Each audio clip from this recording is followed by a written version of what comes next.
Яңалыклар чыгарылышы үз эшен башлап җибәрде. Студияда Алина Валиева, исәнмесез? Ишек алды юлларыннан үтеп булмый, коммуналчылар юлларны график буенча гына чистартамы? Хөкем ителмәгәнлек турындагы белешмәне Чаллыда бирмиләре кая мөрәҗәгать итәргә? Натюрмортлар, пейзажлар һәм портретлар. Беренче сонлы балалар сәнгать мәктәбенең укучылары һәм укытучылары ике күргәзмә ачты. Тулырак Эльвина Андрова сюжетында. Біз қор калия. Біздің редакцияға зәбистесінің 15-4 ай йортында яшәүчеләр мөрәҗәгать итте. Олардың сүзләренә караганда, ишек алды бик тар, шуңа күрә машиналарга йөрергә кыен. Юлларны чистартмыйлар, бозлы калия барлыкка килә. Урынга безнең хәбәрчебез чыкты. 15-4 ай йорты янында җәяүлеләргә дә, автомобильләргә дә хәрәкәт итү кыен дип бирде яшәүчеләр. Ишек алды тар, машиналар үтә алмый, хәлне бозлавы катлауландыра. Биредә кар боткасы туңып, колея барлыкка килгән. Шәһәрдәшләр машиналарын бордюр буенда калдырырга мәҗбүр. Ә узып баручы автомобильләргә аларны колеядан узып китәргә туры килә ди шәһәрдәшләр. Коляскалы әниләр дә уңайсызлыклар кичерә. Монда коляска белән тоже йөрибез, чаналар белән йөрибез. Монда бу кырларда кыенрак, инде йөрергә авыр. Машиналар постоянно йөреп тора. Да, безобразие, плохая дорога. Придется вот по обочине ездить. Вот лайнда шундый юлдан йөрсәң күбрәк.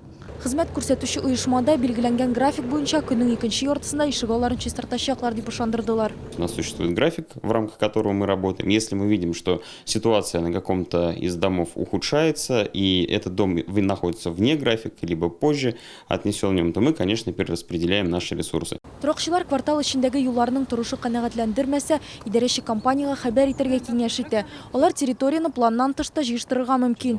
Безнең сюжет чыккан вакытта 15-4 ай ишек алды чистартылды дигән хәбәр килде. Эльвина Андрова, Сергей Вильданов, яңалыклар. Хөкем ителгәнлекнең булуы яки булмауы турында белешмәне Чаллының эчке эшләр идарәсеннән алып булмый. Үзгәрешләр февраль аеннан гамәлдә. Хәзер гражданнарга апостиля мөхәре белән хөкем ителмәү турында белешмә кирәк булачак. Регламент буенча бу хезмәт бары тик республика буенча эчке эшләр министрлыгында гына күрсәтелә. Моның өчен Казанга шәхсән барырга һәм дәүләт пошлинасы өчен 2500 сум түләргә кирәк. Аны да мөстәкыйль рәвештә алырга кирәк булачак. Белешмә 1 ай дәвамында әзерләнә. Шул ук вакытта хөкем ителмәү турында белешмә һәм апостильне бер үк вакытта язарга, аннан соң консуллыкка яки башка учреждениягә җибәрергә кирәк. Балалар мәйданчыклары, спорт тренажерлары һәм яңа керү урыны шәһәрдәге Сөбистәсендә мәдәният һәм ял паркын реконструкцияләү дәвам итә. Төзекләндерү парклар һәм скверлар республика программасы кысаларында уза. Эшләрне башкару өчен 100 миллион сум бүлеп бирелгән. Паркта шәһәр гызыннан ял итәсең, табигать һәм саф һавадан ләззәт аласың ди шәһәрдәшләрнең күбесе. Реконструкция нәтиҗәсендә парк яхшы якка үзгәрде. Паркта балалар мәйданчыклары һәм спорт тренажерлары урнаштырылды. Безгә бик шый, бик матур урыннар, хәзер юллар, скамейкалар.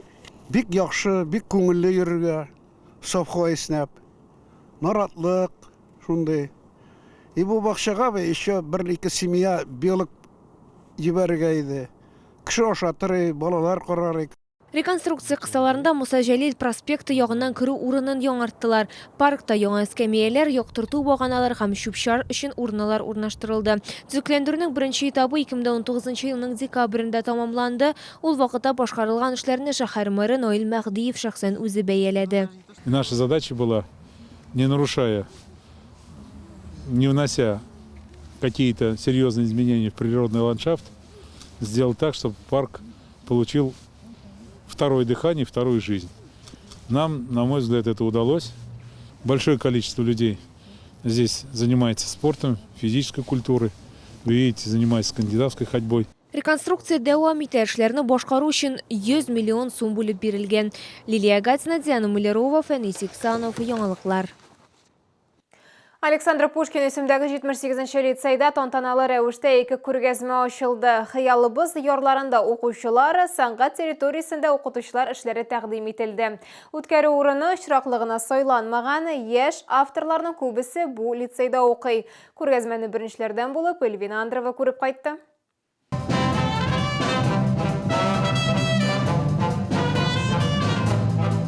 Тонтана еш музыка төркемінің шығышы белән ачылды. Хыялыбыз yoрлары рәсемнәр күргәзмәсендә күп кенә еш рәссамнар катнаш техникада эшли яки гуашлардан гына файдалана. Алар тема, стиль, материалларны үзләре сайлый. Мы не ограничиваем, они сами выбирают тему. Год они готовятся к этой дипломной работе, эскизы какие-то предоставляют. То есть работа проделывается огромная. Виктория Егорова беренче балалар сәнгать мәктәбен тәмамлаган. Ул Пушкин исемдәге лицейда укый. Яшь рәссам Шерлок Холмс турындагы әсәрне сурәтләгән. Аның картинасы реализм стилендә. На моей картине представлены персонажи, а точнее актеры, исполнившие роли Шерлока Холмса, миссис Хадсон, Майкрофта Холмса и доктора Ватсона. Работа выполнена гуашью с использованием цветных карандашей, и это одна из моих любимых техник. Эльвира Муратова сәнгать мәктәбендә 20 елдан артык укытучы булып эшли. Күргәзмәдә тәкъдим ителгән эшләрнең күбесе аның укучылары тарафыннан башкарылган. Эльвира Сәлимовна нигездә пастель белән портретлар яза, әмма күргәзмәдә гуаш белән башкарылган натюрмортны тәкъдим иткән. На выставке я представила декоративный натюрморт в восточном стиле, стилизованный натюрморт. Работа выполнена гуашью, на бумаге, на картоне. Я работаю абсолютно разным материалом. И масляными красками я работаю, я батик делаю, я пастелью рисую, гуашью рисую, углем, соусом. Күргәзмәдә пейзажлар, портретлар, натюрмортлар һәм күп фигурлы композициялар тәкъдим ителгән. Авторлар шулай ук төрле материалларда кулланган: гуаш, акварель һәм майлы буяулар. Күргәзмә 3 атнага якын лицей укучыларын һәм укытучыларын сөендереп торачак. Эльвина Андрова, Сергей Вильданов, Яңалыклар.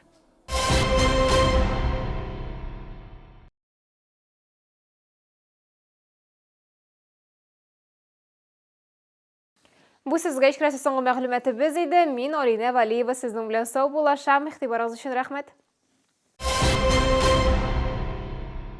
Приглашаем с 12 по 14 февраля в выставочный центр «Экспокама» на всероссийскую выставку «Машиностроение, металлообработка, металлургия, сварка-2020».